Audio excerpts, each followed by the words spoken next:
Oh my goodness, Shanette and Bryan are back. How long's it been? 2 years, maybe 3 years, 4 years since we podcast on Screen Thoughts? It's been a while. I don't even Yeah. remember how long. Yes. I'm gonna guess it was Homeland might have been the last thing Which that we. is so funny because we were doing the Diplomat together. I was chatting with Shanette yesterday, and you guys just finished it. I finished it. We're both madly in love with it, or so I'm guessing. So Yeah.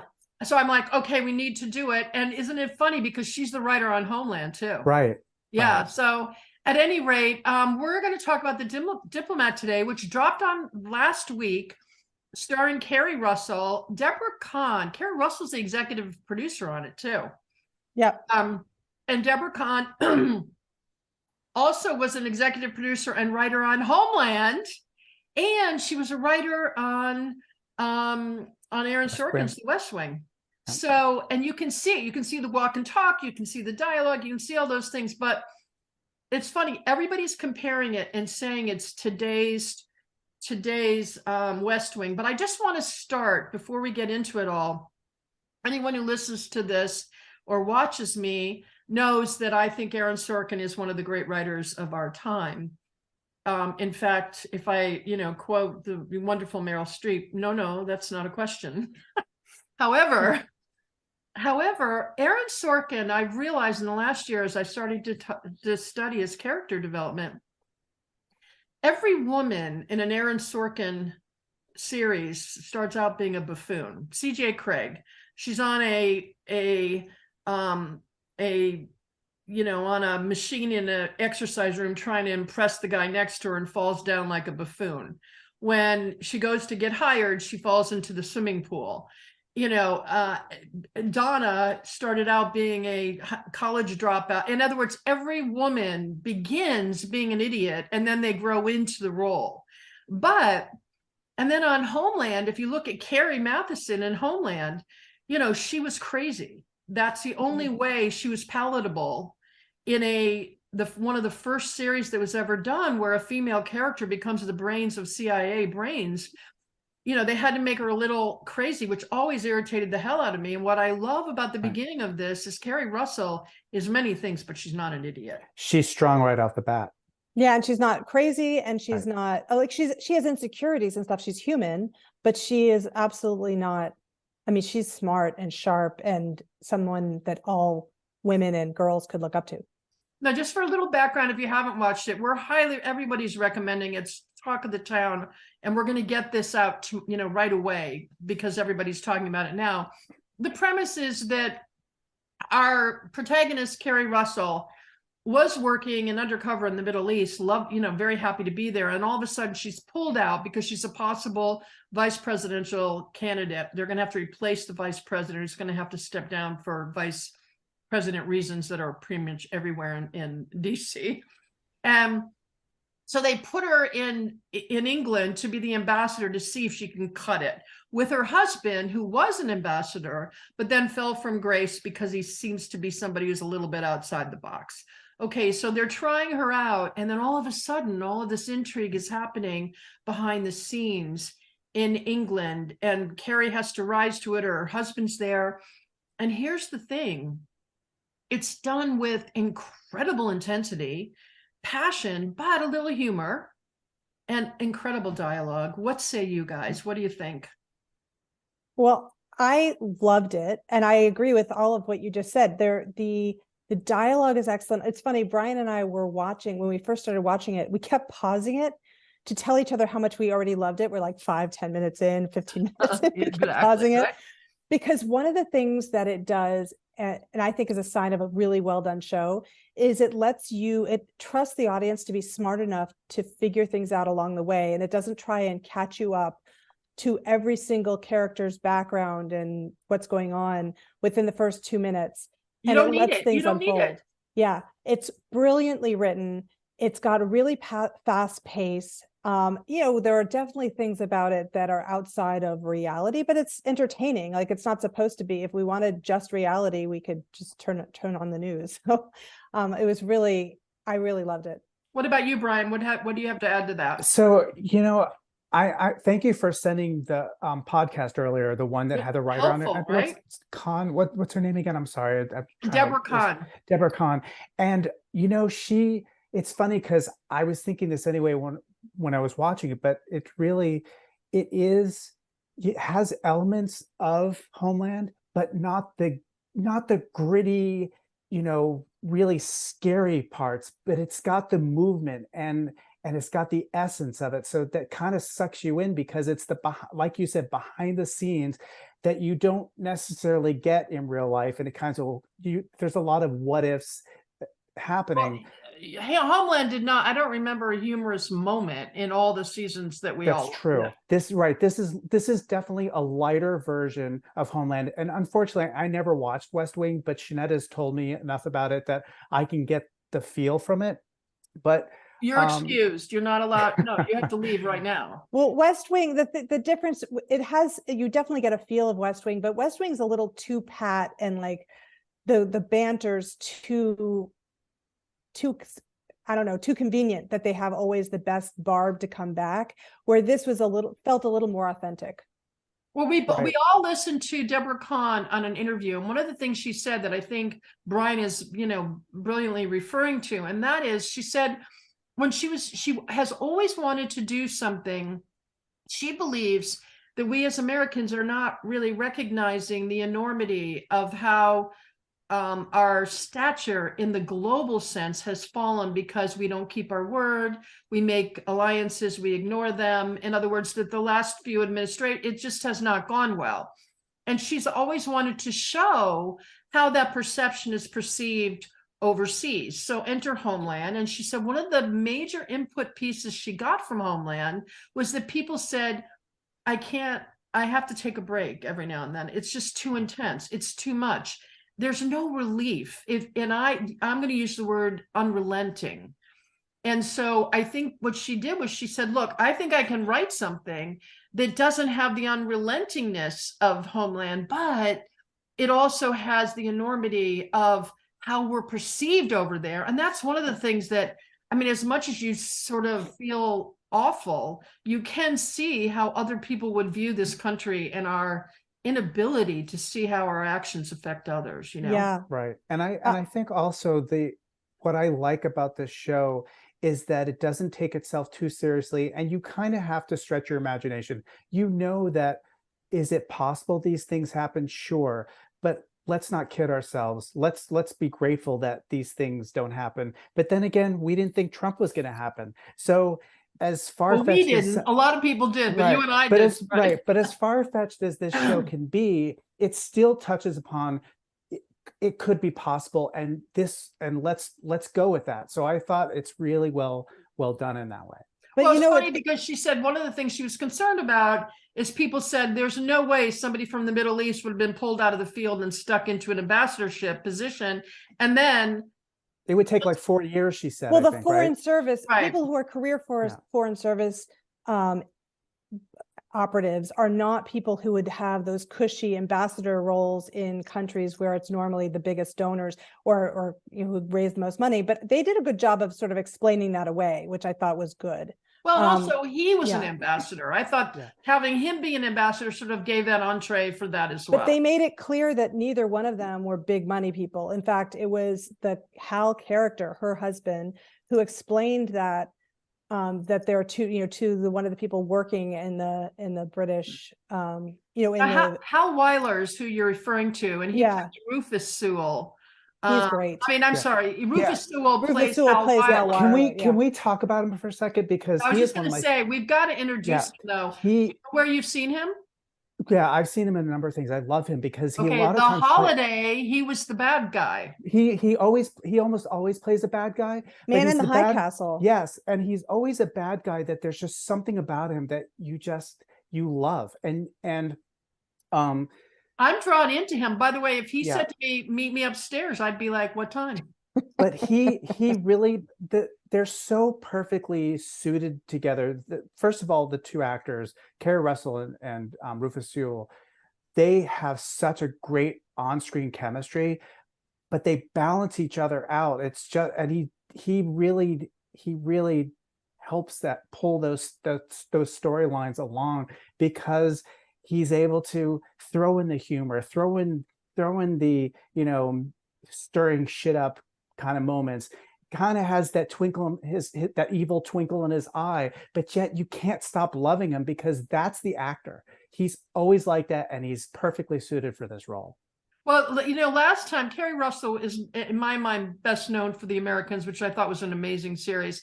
And her husband in The Americans was Matthew Rhys, who she ended up marrying. So she's good with online. She's good with chemistry on it, Yeah. Yes. But he's wonderful. Yeah. And also, I was like, where have I seen him? And then I noticed that he was the bad guy in The Holiday. And the thing about him is, whatever role he's going to play, you're not going to see him in past roles. Whereas sometimes with Carrie, I did see her in The Americans on the screen. Well, those characters, I mean, while they're different, they're still sort of badass women, so that you could kind of see a little bit of that. That's understandable. No, she's a dancer, and that's why I can't take. Yeah, she's a ballet dancer. That I can't take my eyes it. off her when she's on the screen. Don't you think? She's totally wonderful. And you're going to make me leave the room again. I did not see The Americans. Okay, well, I know. Your chances tonight, like, I'm batting. I'm not batting 1,000 as the next 72 hours are all about the American. You can watch just the last. That's true. The last series, last season, it was. I thought, and I think the last episode was one of the best last episodes I've ever seen, as well as Homeland. So again, it's so funny because here's this woman who's written these amazing roles, but it's not just her. Like, now, Bryan is, and sometimes mostly was, an actor. He's got other things he's working on now. But here's the other thing. These secondary characters, we're talking about, Nana Mesha, who plays Billy, and David Naisadi, who plays the foreign minister, and Ali Ahn, who plays Idra Graham, who is also mesmerizing. Every single actor is delivering these lines with such a brilliance and a nuance. The repartee between Ali Ahn and her lover, I think, is some of the best, funniest stuff. It made me laugh out loud. If you don't have a good supporting cast, you're going to fall flat on the scenes that don't involve your main characters. So it is so important. And yes, they're all mesmerizing. They're just so wonderful and believable. And you just want more and more when you see them on screen. I know, we were really disappointed when it was over. We can't wait for season 2. And it sounds like it's not a sure thing, but I'm sure. When I told you I hadn't finished it last night, it was not because it was because I just didn't want to. Yeah. And then it was like, when you said you would do this, I'm like, okay. And then I went in and I thought I had 3 more episodes and I only had 1, and I was devastated. Yeah. The ending, by the way, we won't spoil it, but what are we back in where, who shot JR? Like, did you really have to do an ending that big that's going to leave us, Well, I think they probably did that to help make sure they get renewed. Well, they were renewed, by the way, before it was even launched. So.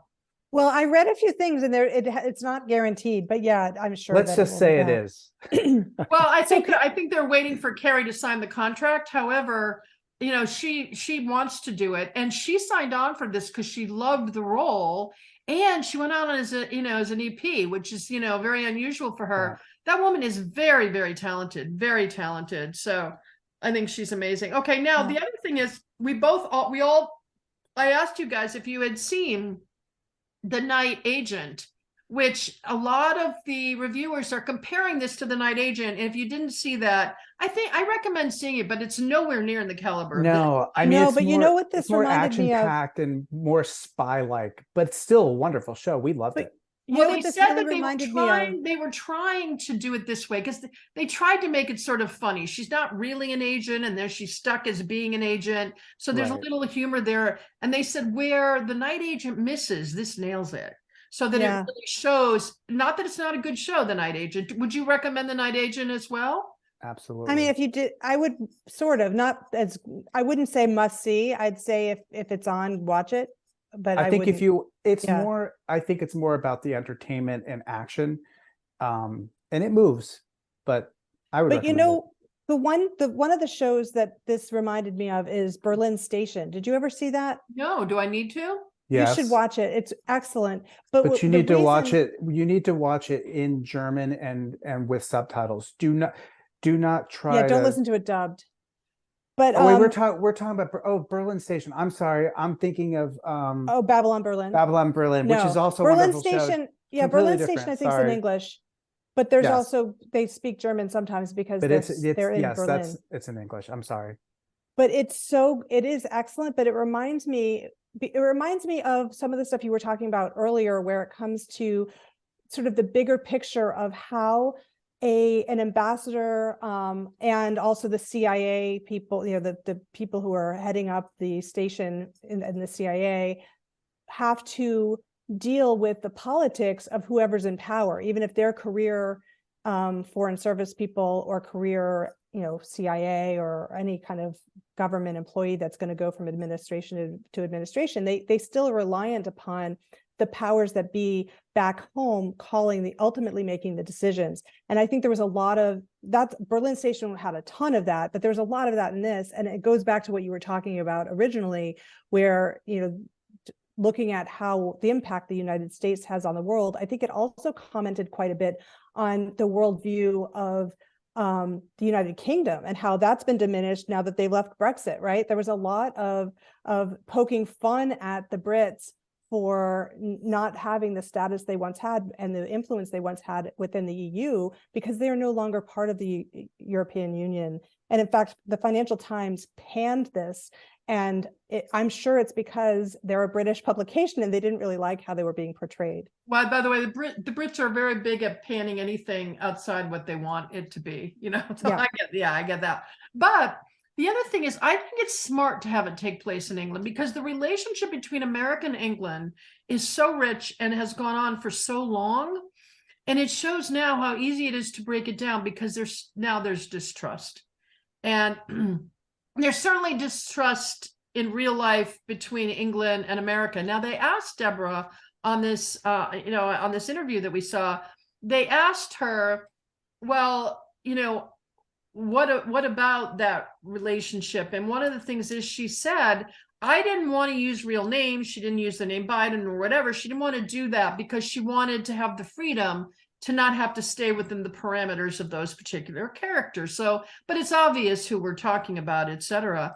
But I think her goal of trying to show Americans how we might be perceived in an arena that we just don't understand, I think is brilliantly done. And I think one of the reasons to watch it with your family, if they're high school and up, is to show them that this whole thing about America's the greatest country in the history of the world ever is just not necessarily the way we're perceived elsewhere. And there's such distrust that's been built up over these last years that it has a lot of repair work to do, and we're still doing it. Yeah, and even the storyline shows that a little bit, because the Americans kept convincing the Brits, all right, this is the plan now, and then they changed their minds. I mean, they meaning as a group, because the situation on the ground changed, or they couldn't get the president's buy-in or the Secretary of State's buy-in. And so it shows a lot of that. Like, even when you have what it seems to be a reasonable strategic leader, the US is always going to keep their own goals in mind and the UK is going to keep their goals in mind, and the French are going to keep their goals in mind, even if they have to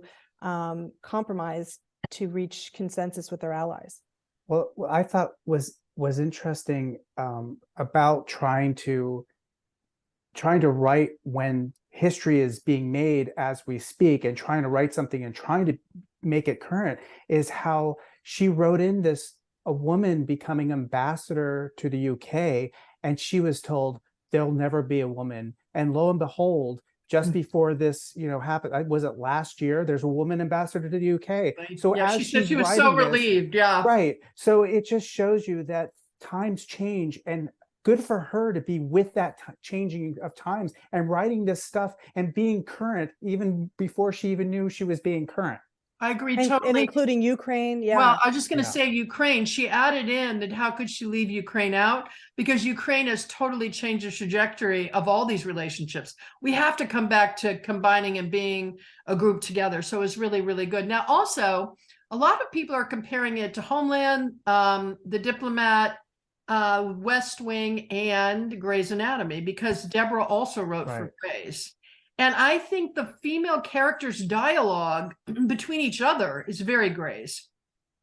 Yeah, I would also say their dialogue and their connection and relationship. Like even Idra Graham, who is the head of CIA for the station in the UK, I and think Carrie Russell. I think she's amazing. Yeah. She's fantastic, but her relationship with the ambassador and how initially she was, a little bristly towards her, or skeptical, and then clearly has, such respect for her. Their relationship I love. And I think that's something you see in Grey's for sure. The women are supportive of each other and elevating each other Yeah, to their exactly. highest level, sometimes at their own personal expense. A couple of times, Ms. Graham takes chances that put her a little bit on the edge of what she should be doing because she knows that Carrie Russell needs it. It's the relationships between the women in there are amazing, and they're the way women's relationships should be in business and in government and everything else. I loved it. It's also wonderful, back on the writing aspect of it. In fact, this is the first time Shanette, I can't remember exactly what happened, but the first time Shanette stopped it and paused it was very beginning. They kind of talked about something, but then quickly moved on, and you didn't know what they were talking about, but it didn't matter because we knew we were going to find about it later. But like when they brought up the fact that her right-hand person, her chief of staff. Chief of staff, yes. Before, just when she's getting the job, and he's talking to the president's chief of staff, and she's like, and she says to him, "Are you still dating are you still dating that woman?" And he said, "Yeah, why does that matter?" kind of thing. We don't know who she's talking about. We don't even know why that's an issue, but clearly it's an issue. And then we find out later who she is, like much later. It's like, oh, now it makes sense. But they didn't feed that to us and have that information, because then it's just like, here you go, you're gonna have this, now you're gonna have this, now you're gonna have this. They just touched upon it so that it's in the back of our minds. And then when it happens, you're like, now I understand why that was brought up, in the first episode, as opposed to us knowing in the second episode who she is. So that I love writing like that you don't know everything right up front. I couldn't agree more. And also, we don't need to. And Right. One of the things I think you mentioned at the beginning is they trust the viewer. I've got a book of fiction coming out, which actually has some thriller, politics, Middle Eastern stuff going on. And Shanette happens to have been a beta reader. And she said, you need to trust the reader to figure out this for themselves. You don't need to hammer it home, which I tend to do in life. So it's understandable. Well, it's also, what kind of audience do you want? Do you want an audience that you have to force feed and that you have to dumb down your writing, or do you want to be a creative writer and trust that your intelligent audience is going to go along with you on that ride? That's what I think you would want. What we're going to see from Deborah Khan moving forward is, she wrote for Homeland. She wrote for the West Wing. She wrote for Grey's Anatomy. Now she's going to be able to write whatever she wants for whatever she wants. She's going to be able to drive that bus, which is yet another woman coming into a role that will be able to chart the course for women in series and movies, etc. So I'm all in. But I wanted to bring up one other thing, and I know you guys saw this series, The House of Cards. Mm-hmm. And I think when I was thinking about The House of Cards last night, I was thinking about how the House of Cards could have been this brilliant. It was, I liked it very much, at least the first few seasons, right? We actually only watched the first few seasons. We sort of stopped watching. Were very, very good. But the House of Cards missed the boat on, actually, they went too far with the death. And, they went over the edge, and in going over the edge, because they had some humor, but they sort of smacked you with the humor in the way you're talking about. Let me tell you, this is funny, and this is why. Whenever he would go over the fourth, whatever that's called. Broke the fourth wall. Yeah. Yes. So he sort of, again, made the mistake of needing to tell us when to think this was funny or off or whatever. I think, though, the House of Cards had the potential to be domestically the same kind of a show with this kind of brilliance, this kind of importance. I think the show could be important. It's important historically. It's important to understand how we're perceived in the world. I think it's pretty cool that way. So, what say you about that? Anything? I would agree with that. I think what's nice is it shows that everything's not black and white, that there's nuance, that there's sometimes it's the best decision out of a bunch of bad options.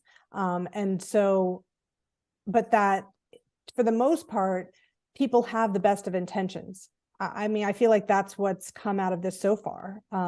There's not a whole lot of evil. Like even the people, well, even like the prime minister, who seems like a loose cannon, you realize he's been, he's been laughed at for however long he's been in office and been thought of as having no backbone. I mean, granted, things may for the next season may take a bigger turn and you may see there's actual evil there, but it seems like it comes from a place of, insecurity and wanting to be successful and not knowing how to get there.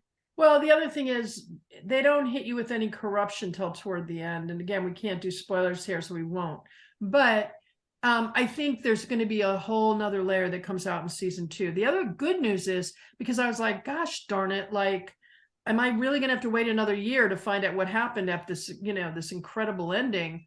And the answer is they didn't bring Carrie in until December, and it launched in April, so they can do it faster. So I'm hoping, I'm hoping maybe they'll have a fall or late year second season. I hate that we have to wait a year. So, then you have to sort of watch the last 2 episodes again. It just doesn't flow. But I love that Netflix dropped the entire thing at once. And I wish people, there's so many things that are coming out on Apple and other things, like, don't drop it once a week. That's not what I'm looking for. We always wait. We wait till it's done and then we watch it. Yeah. I agree. So if we can, touching back on what you're, comparing the shows, House of Cards and Diplomat, I'm going to throw in a term in here that I think I'm making up: realistic danger.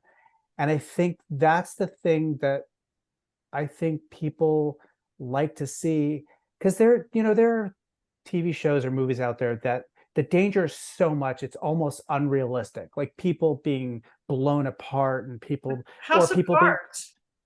Yeah, it became that it was not realistic anymore. But this show, and I feel that Homeland has realistic danger. Like, it's fathomable, it's believable. You could see these things happening. It's scary, but scary in a realistic way that you could see it possibly happening.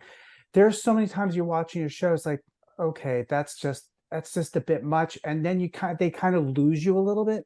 So I think I'm gonna invent a new term, and maybe someone else has used it, but realistic danger. And I think that's gonna grab me every time, because then I'm like, okay, I believe this could happen. I'm glad it's not something that's happening, but I believe it. It's realistic to me.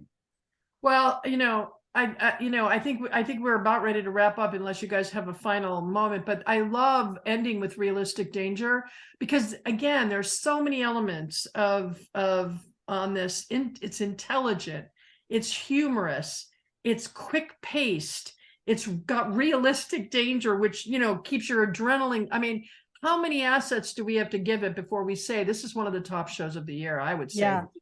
I would agree. And I would use Bryan's term of realistic danger to not just be about the political elements and the actual storyline of what they're trying to manage with that part of the storyline, but also the interpersonal relationships, between Carrie Russell, the ambassador, and her husband, and with she and the foreign secretary, and then he and the different staff members with one another. I mean, all of that I think is really fast. And even the woman, the reporter / advisor who interacts with some of them.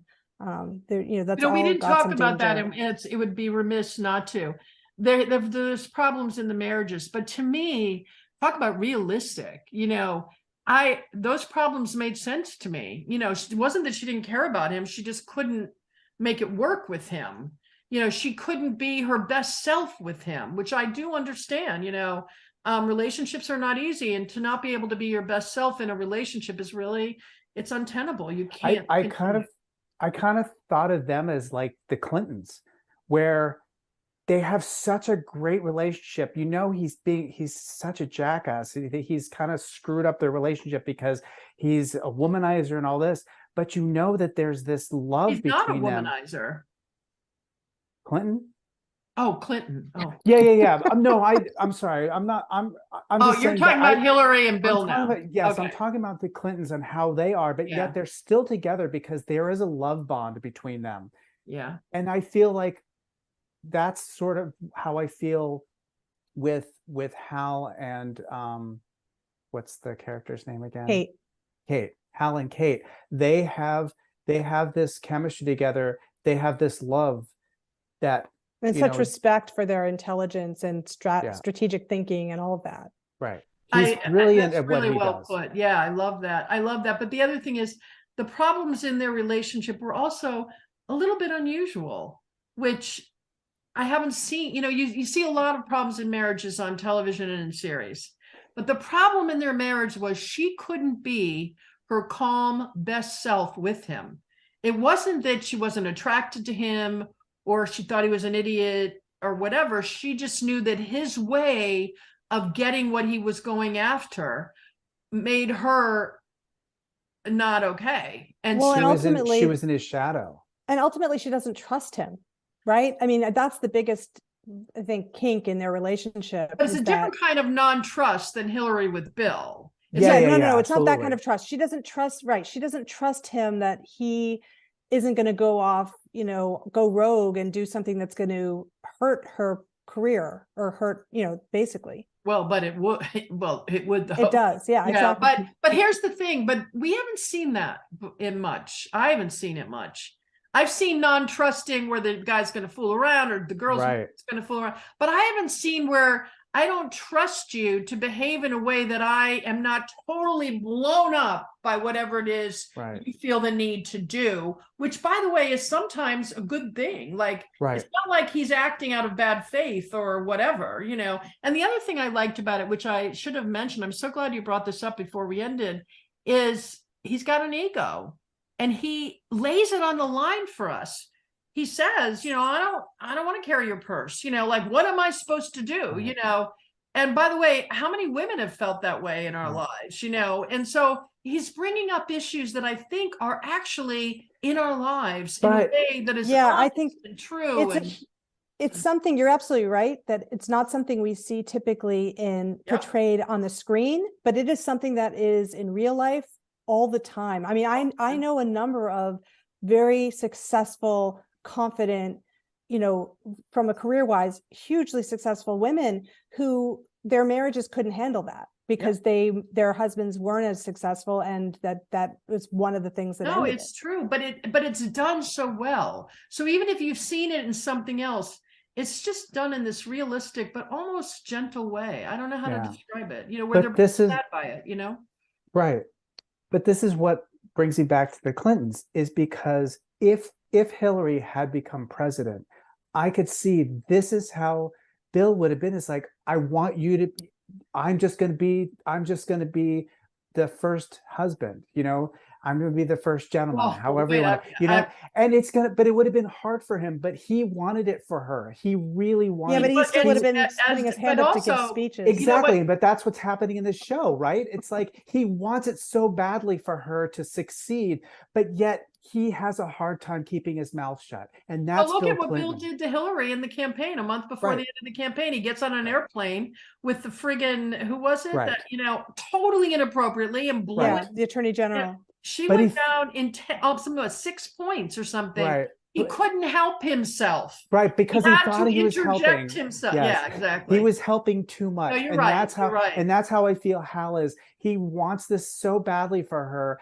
but he can't help himself. Right. He just has to do. But it'd be interesting to ask if we asked Deborah if she had the Clintons in mind when she has him, because Bill Clinton heard her campaign a number of times during it. But all right, any final thoughts on you? I'm so grateful you guys came in to talk about this, and you have to come back more often, you guys. This is so much fun. This is fun.